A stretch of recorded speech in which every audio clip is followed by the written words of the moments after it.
Needles flash under the harsh hospital lights, but I barely notice. My mind elsewhere, counting the seconds, barely breathing. The nurse hums, distracted.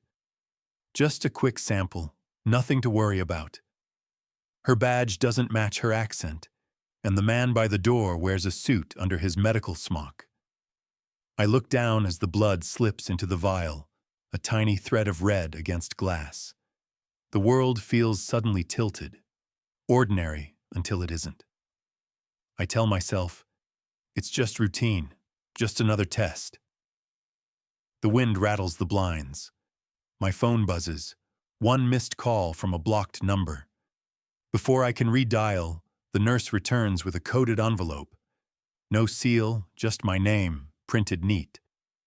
"They asked you to read this right away," she says, her hand tight on the edge of the tray. She doesn't leave, just stands there, silent and expectant, as I break the flap. The letter is typed and cold. Report to the secure genetics facility. Advanced analysis required.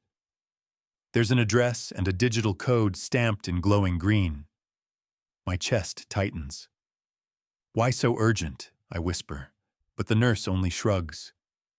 When I reach home, my father fumbles with the TV remote, eyes not meeting mine. "You got mail?" he asks, voice forced light. I nod, holding the coded envelope close. He starts to say something. I catch the words, "your grandfather," and "his blood," but then shakes his head, changes the subject, and leaves me alone with 1,000 questions. That night, the wind thrums against the window. I can't sleep. My skin burns where the needle bit. Am I just overthinking?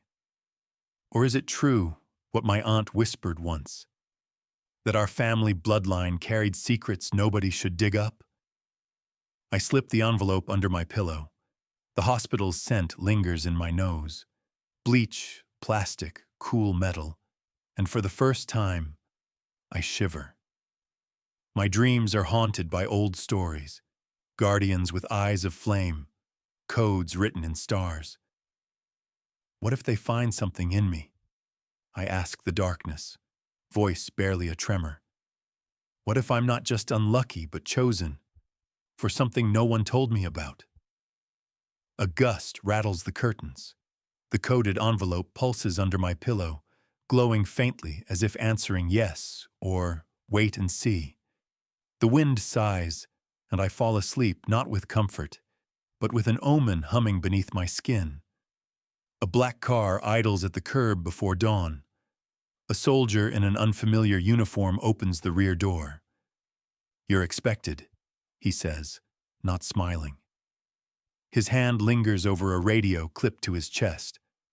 I slide inside, clutching my satchel, breathing in air that reeks of metal and anticipation. We wind through empty city streets, rain plastered on the windows. "Why all the secrecy?" I finally ask. The driver doesn't respond. The soldier's bead bracelet clicks as he flexes his hand. A tiny gesture meant to steady himself. Not me.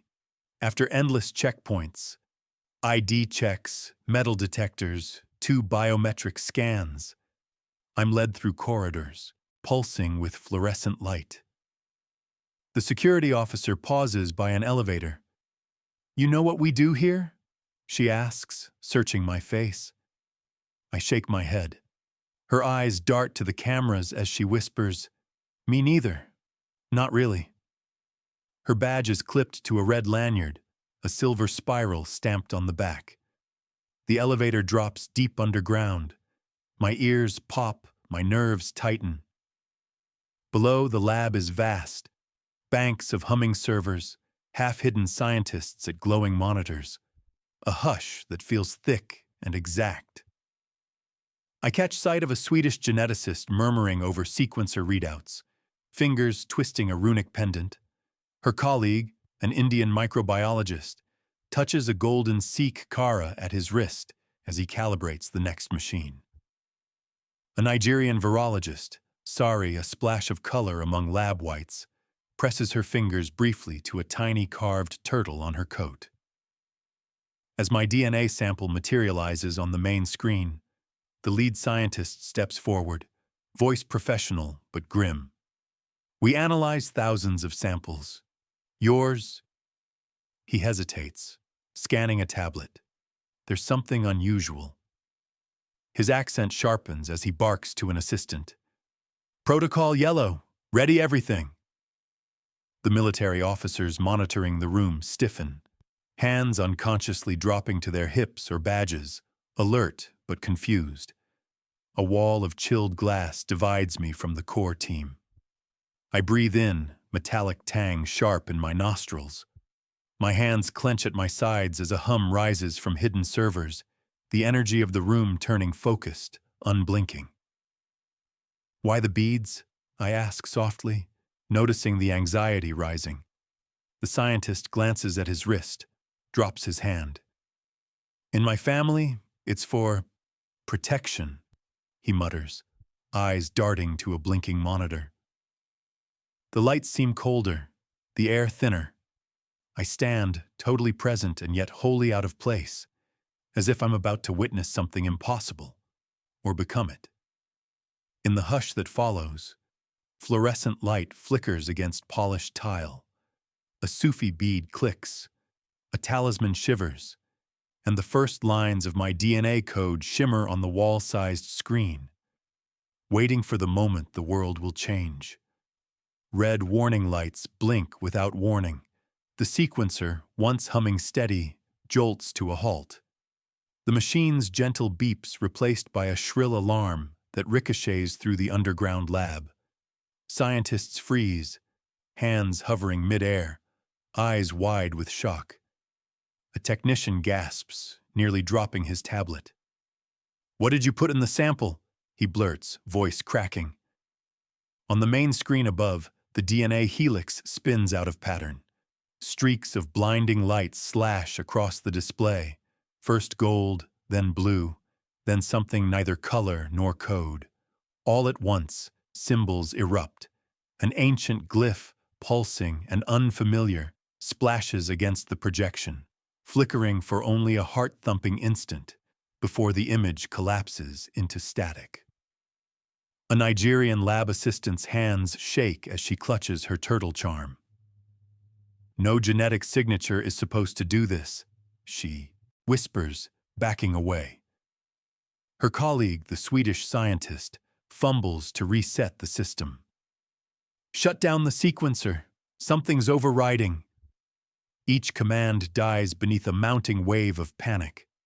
The air thickens, the door locks slam shut with a metallic thud, and a heavy electric tension grips the room. I stand behind the glass, unable to move as red alarms spin. The lead scientist bangs his fist on the console. Impossible. It's rewriting the whole scan. None of our controls respond. Red strobes catch his face, sweat breaking on his brow. "Who is this for?" he asks, voice barely a whisper. Cables along the lab wall spark. One monitor reboots mid-crash and briefly shows weird, spiral-like marks over the digital DNA map.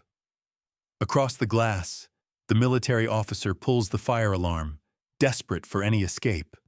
But nothing works. The sirens only wail louder, screens jittering with every blue glyph pulse. No one speaks as the data freezes. A final code sliding across the screen in symbols no one recognizes. My heart pounds, breath shallow. The scientist with the Sufi bracelet catches my gaze, fear and awe mingling in his eyes. "This is not just biology," he says, voice trembling. "This is older."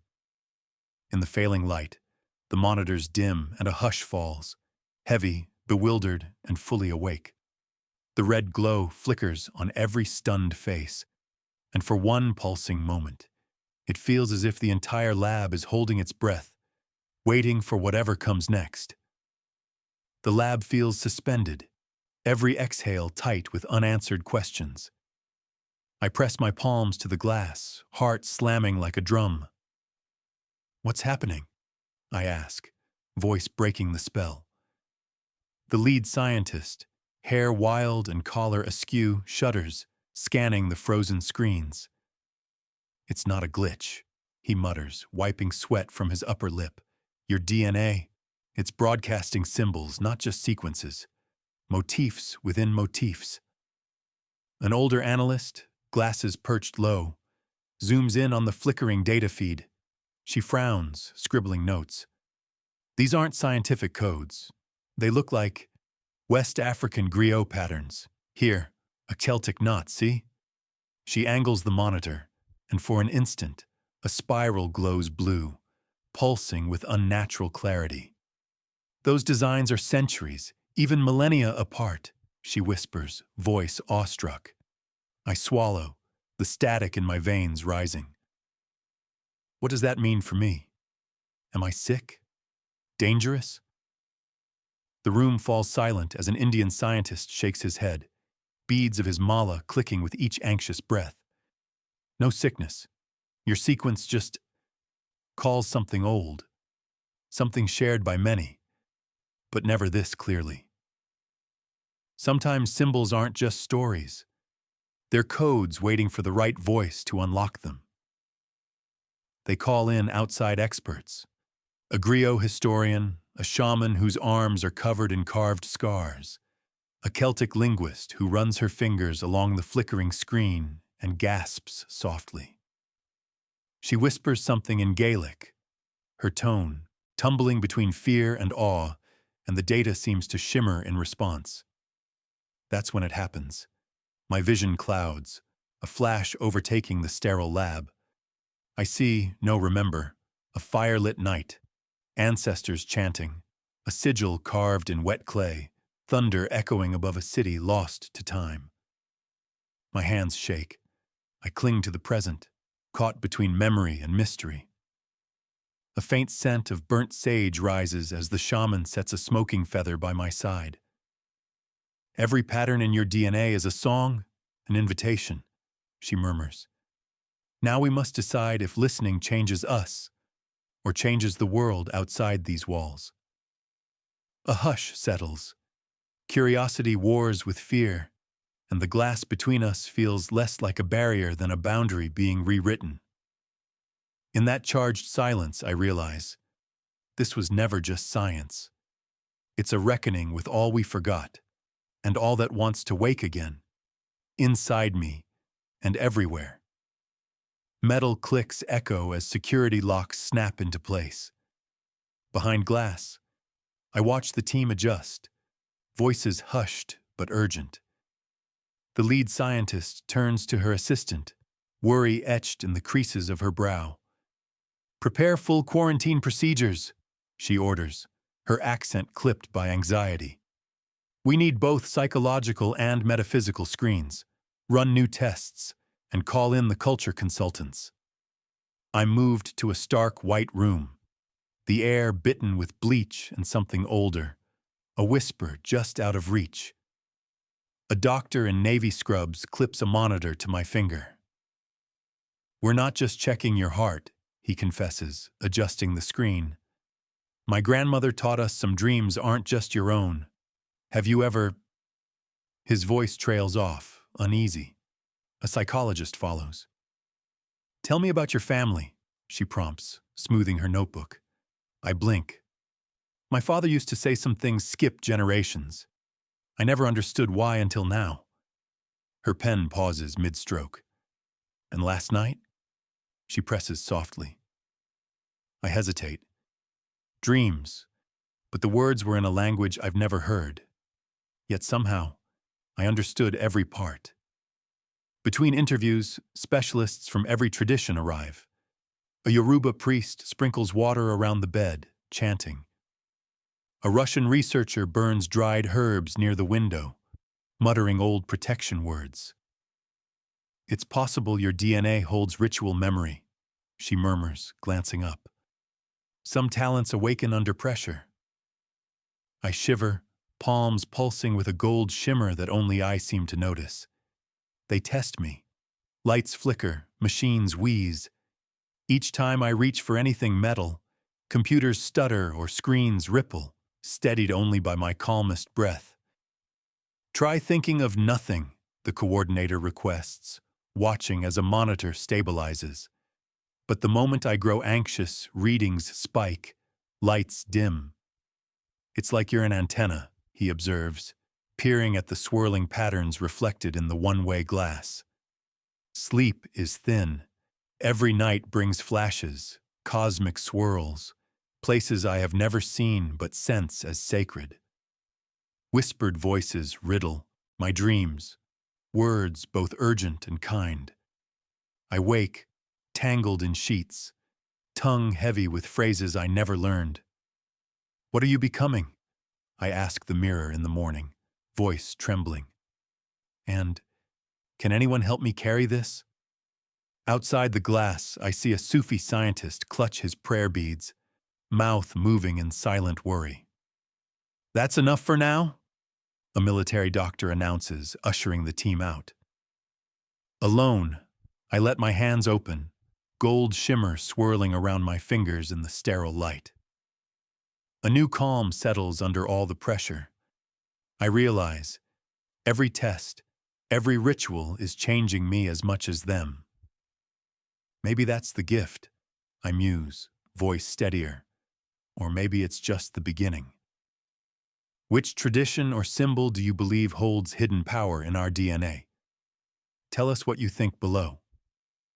Late night hums through the vents, stirring papers on the lead scientist's desk.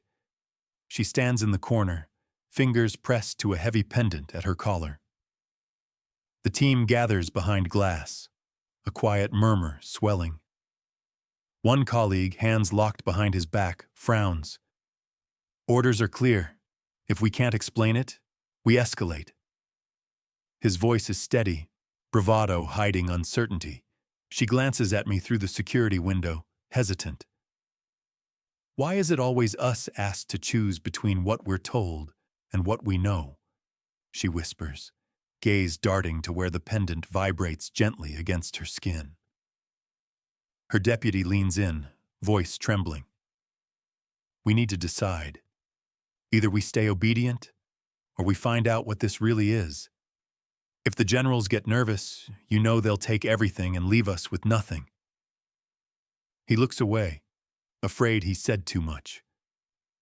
I press my palm against the glass, watching her weigh every word. I didn't ask for this, I murmur, uncertain who I want to hear. But if you know what's waking up inside me, help me learn. Not just so I can survive, but so I can understand. She nods, then quietly dismisses her team. Bring me the library archive, she instructs her assistant, voice firmer. The young lab tech returns minutes later with a battered scroll, edges worn, ink faded. She unfurls it, tracing symbols that match the ones still glowing in last night's data. This manuscript was found in a Byzantine temple, she says, barely above a whisper. No one's ever linked it with genetic code. Until now. Her pendant hums again, its warmth seeping through her hand. A scientist from Ghana, lurking in the background, steps forward with trembling certainty. I'll meditate with you, he offers. My grandmother believed some codes are locked until sung open. Their hands join mine through the glass, a silent pact forged in tension. In hushed moments when cameras swing away, the team passes ancient texts and quiet instructions. The scientist leads me in slow breathing. Energy rises, sparking a vision behind my eyelids, stars spinning, ancestors chanting, knowledge uncoiling like a story long denied. Allegiances begin to fracture in the lab, suspicion creeping into conversations. Some scientists ask pointed questions, report discreetly to higher-ups. But a new force grounds the small group gathered around the archives. Purpose greater than protocol. As dawn edges in, scroll pages ripple in the vent's breath. The pendant resting on the scientist's chest glows gently. She nods, making her choice clear. No experiment, Not anymore. We're looking for the bridge, not the weapon. My heart lifts, unsure, but hopeful. What emerges here could break everything, or begin to heal what was meant to be kept apart. I breathe slow as the scientist dims the lights, her pendant a faint, steady glow. "Close your eyes and count to 10, she whispers, voice barely audible over the hum of failing monitors. I obey, pulse racing. Behind my eyelids, the world warps. A river of memories floods in, more vivid than any dream. My voice rises in the quiet. I see. A hall of stone. Torches flicker. I'm there, feet bare on cold slate. The Ghanaian scientist's chant rises, soft and low. Listen to it. Let it flow. Don't fight. Shadows ripple over sterile tiles. The blue glyph on the scroll at my side throbs with every heartbeat. Suddenly, I'm standing in a forest older than any city, sunlight gold and thick. I hear myself laugh, but the sound is not my own. I remember protecting something, a jewel, a message. My hand lifts, tracing a mark on my arm. Ancient words pour from my lips. The scientist scrambles for a recorder, eyes wide. You're translating languages older than Sumerian. How are you?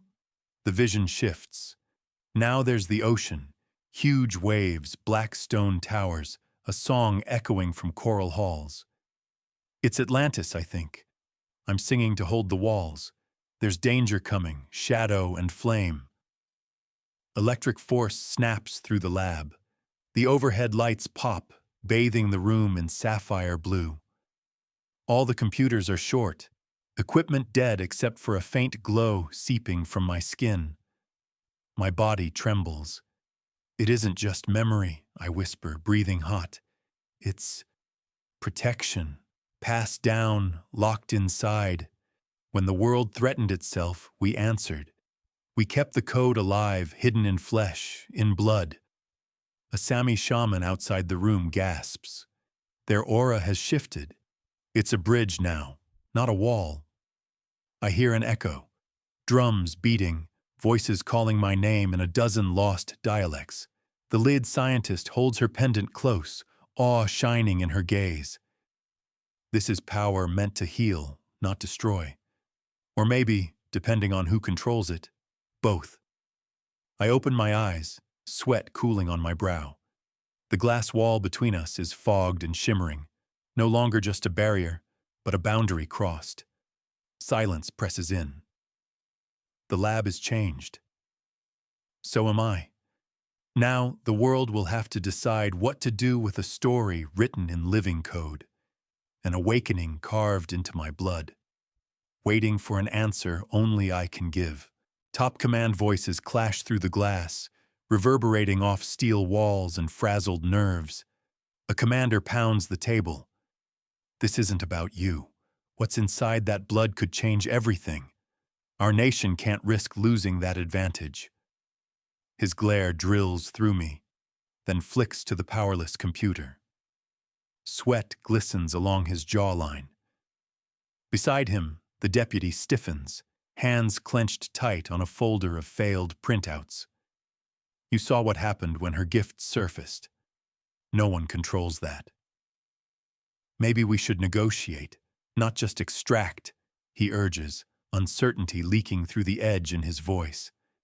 The lead scientist steps forward, voice stronger than before. This isn't just technology. She's a bridge between codes, stories, and souls. If you force her, you'll break something no lab can fix. She meets my gaze, her pendant faintly glowing. You can choose to help, not just command. Let her tell you what's right. A security officer stands in the shadows, fingering a smooth talisman strung at his neck. When the alarms hit, my stone shook. Never did that before. His tone quivers, eyes never leaving the circle of military brass. The general waves a dismissive hand. All the more reason we need her. Begin tests. We'll extract whatever's in the cells, enhance if possible. Weaponize if necessary. The world won't wait for us to play nice. My breath catches. A static charge buzzes down my spine. Every screen in the lab glitches, surveillance feeds drowning in white noise, alarms spiraling into a scream. I grit my teeth, fighting panic, and something deeper takes hold, a force bracing inside me. This isn't what I am, I say, voice echoing low and defiant. The warnings in my blood protect, not destroy. Your fear will only make things worse. The general turns, frustration rising. You'll cooperate or... His threat is cut off. Every electronic sensor in the room flickers and dies. The stone talisman at the guard's neck vibrates in synchrony, tracing a circle of resonance between us. Soldiers draw back, hands off their weapons, uncertain. A younger officer, eyes wide and shaken, blurts out, "Are we making a weapon, or being given a healer we don't deserve?" The words hang heavy. I stare at my trembling hands, seeing, no, feeling, the choice rising between us. Control or collaboration, forced power or gifted presence. In the silence that follows, breath steams in the cold air as every side measures what's truly at stake. Surveillance falls, lights flicker red, then gold. What began as an experiment is now a trial of conscience and legacy. One only I can decide how to answer, as every watcher waits to see which path I'll claim. Footsteps stomp above my head. Boots, radios, a clatter of angry orders. I crouch, holding my breath. The scientist who helped me gestures sharply. "This way. Now." Her face is white with fear, but her grip is steady as she draws me, down a back corridor lined with old pipes and half-lit warning signs. Down the hall, we meet a cluster of allies. The Ghanaian researcher, the Sufi geneticist, a security guard clutching his vibrating talisman. "Satellite trackers go down in 90 seconds, the Sufi whispers, clutching a cracked tablet flashing with encrypted symbols. Ritual code and code, working together this time. Another guard shoves open a metal grate. "There's a freight elevator. We have until main controls reboot," he mutters. I glance at the doors, hands sweating. Soldiers are spilling into the wing, barking into radios. A chorus of warnings echo in a dozen accents. The Ghanaian locks eyes with me. When we reach the street, my cousin's contact will meet us near the old station. He's with the resistance. They blend spirit and science. He digs in his bag, pressing a painted token into my hand. "You're being hunted by machines, saved by rituals. Remember what you've learned? Every symbol is a password." Lights snap, then plunge us into flickering gloom. We run. Behind us, orders ping through the PA. "Subject escaping. Activate Omega Protocol." The facility shakes as doors slam, and the alarms throb with each blue glyph pulse. Ahead, a sacred spiral is spray-painted on a service door. "This is our path," mutters the scientist. We burst out onto a rainy street. Across continents, Geneva, Cairo, Paris, the chase continues. Every metro ride, a sacred sigil chalked on brick. In Cairo, an underground priestess shields us, chanting as encrypted music pulses from a hacked phone. In Paris, a young monk hands me a tablet coded with ritual chants, blending old hymns and digital glyphs. The military's trackers use electronic pulses. My allies counter with coded melodies, drum circles, and strange rites under neon. Every hunter that closes in triggers a new defense. A flash of aurora in a train window. The snap of a talisman that short-circuits cameras for just enough time to slip away. Breath ragged, heart pounding, I ask my companion at sunset in Cairo, "How long can we run?" He smiles, tired but fierce. "Not forever. But you're not the first they hunted, and you won't be the last. Every chant, every symbol, they're more than protection. They're proof you're not alone. Metal whistles as a bullet passes overhead. We duck behind a car, spirals etched faint on its hood. For a heartbeat, I feel pulses on my skin, data and drum beats aligning.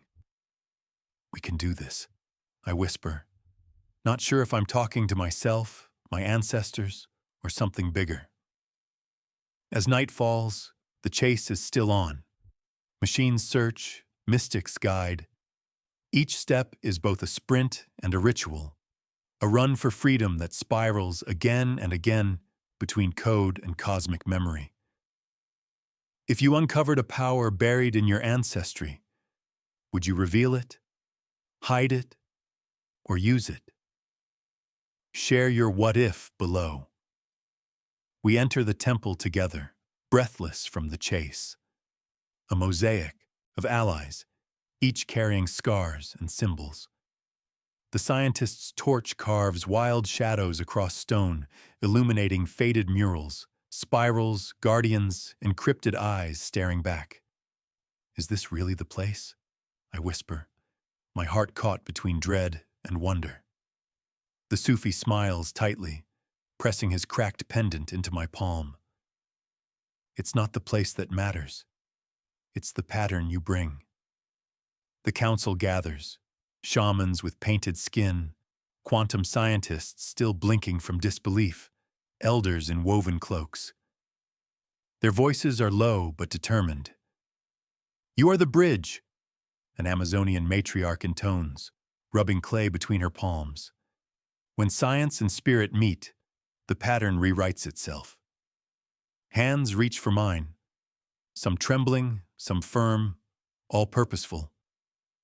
They build the circle out of code and memory, copper wires and braided vines, scribed runes and quantum chips embedded in an altar of old stone. Biofeedback monitors are strapped to our fingers. Tribal drums pulse in complex patterns. A Sami priestess adds a crown of aurora-hued feathers to my brow. A scientist taps his console. Data is synchronizing with the rhythm of the chant. He marvels, awe mixing with calculation. A hush, deep and total. The air quivers, so dense it shivers with each heartbeat. My companions recite vows one by one in voices that carry the cadence of their ancestors. We promise not to exploit. We promise to witness. We offer protection as our price. Their words weave, code and chorus fusing with the hush. Now I am called forward. Drums slow, laser light etches a living circuit across my outstretched arms. Are you willing? Says the leader, gaze bright as lightning. Will you activate the pattern with your truth? My mouth is dry, hands shaking. I will, I say, and for an instant gold spirals blaze under my skin, circuits and songs becoming the same. Biofeedback spikes. The altar hums. I press the pendant into the carved stone, voice steady as I vow. I choose to guard, not take. To offer what was meant to heal, not harm. Let what wakes belong to all, never to just one. A surge of current arcs through the circle. Algorithms reel with impossible data. Drums beat faster, then spiral into silence. The air ripples with a new energy, neither tech nor magic alone, but something more, something awake. The blue glyph at the altar pulses, echoing each heartbeat in the room. I breathe deep, feeling the world gather itself. A moment between endings, a threshold made sacred by every step and every choice. The circle hushes as the current fades, air thick with echoes of vows and quantum signals. I stand at the center, the pendant warming my skin, spirals of gold still flickering beneath my sleeve. Every eye, scientist, shaman, protector, rests on me, hope and awe tangled in their gazes. A quantum physicist gasps, watching his tablet bloom with flickers of aurora across the data stream. It's not just you, he murmurs, voice trembling. Signals, mind states, in sync. Look. He holds up his screen for the council. Real-time maps pulse with new patterns, linking continents, weaving human and digital consciousness for the first time. An elder from the Andes closes her eyes, swaying as a distant chant rises beneath city sirens on the wind. My niece is singing that song in Lima. She never learned it. The awakening is everywhere. Her eyes shimmer with grateful fear. The Ghanaian protector steps close, grin flashing. My cousin in Lagos just called. He says people are staring at their palms, seeing something light up. I think you started a fire we can't put out. I grip the altar, breath uneven, feeling a stirring deep in my bones. Memories not just mine, purpose radiating outward. I don't feel alone anymore, I say, voice rough with honesty. The pattern found 1,000 voices, and we only just started listening. In the next room, phones glow with strange rainbows. Faces blink in wonder as knowledge sparks inside them. Sudden insight, words they never studied, acts of forgiveness, near misses turned to empathic peace. Across lost networks, seeds of mystical resilience bloom, each cell a vessel for awakening. The Sufi scientist clasps his prayer beads whispering, "May this circle never close." The council nods, understanding. Legacy, once locked in blood, is now a melody everyone can hear. I sense the ripples roll outward, city to village, lab to open sky, connecting and quickening hearts worldwide. For the first time, I feel myself part of a wave, the first, but never the last. Silver moonlight pools across the temple floor, painting shifting rainbows on ancient stone. I stand beside the altar, the hush alive around me. The council gathers, each face lit by hope or uncertainty.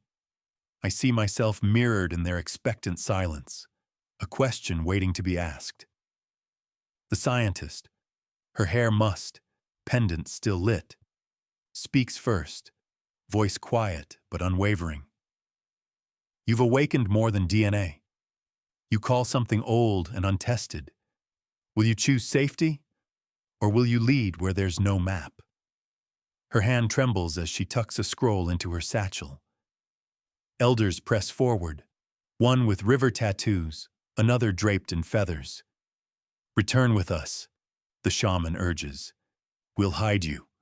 The world will move on. You can let this power sleep. He cups his palms, showing peace, but his eyes betray the cost. The Ghanaian protector shakes his head. No, we need guides, not ghosts. All those who felt the code awaken tonight. They're waiting for you to say yes, to show it's possible. I swallow, indecision tight in my chest. My own thoughts swirl, anonymity's cool comfort on one side, the chorus of distant voices, the ones who found their hands buzzing, their hearts open because I stayed, on the other. The pendant over my ribs pulses, not tugging or warning, just shining. I press my hand to my chest and exhale. I can't hide what we've become. Not anymore. My voice is shaky but certain. If something ancient woke in me, let it mean something. Let it make belonging possible. I look at the faces, seeing new resolve. I'll stand at the edge of this spiral for anyone ready to listen. For a breathless moment, nobody moves. The Sufi smiles, murmuring, then the journey goes on, for all of us. Across the altar, beams of moonlight split, red, then green, then bold violet, casting new colors on every face. The air shivers. I lift my face to the window, feeling the pull of dawn, the sweep of possibility. I'm no longer just an experiment or a secret, or even a warning. I'm a beginner. If you felt something ancient stir within you, would you answer the call or turn away? Tell us what you'd do below. A light drizzle sizzles against the temple's eaves as I linger in the doorway. My hand rests on the pendant, still warm from the ceremony. City lights blink in the misty dawn, and somewhere, a low hum of distant generators shivers through the quiet. I watch as the council packs away feathers, scrolls, and copper wires, their movements gentle, satisfied. The world feels changed, lighter and yet more mysterious. I step outside, shoes crunching on gravel slick with rain. The scientist falls into step beside me, tucking her pendant beneath her collar. "What happens now?" she asks. I glance out over the waking city. I think we watch. We wait. We learn if the world wants to sleep or finally wake up. She smiles, not answering.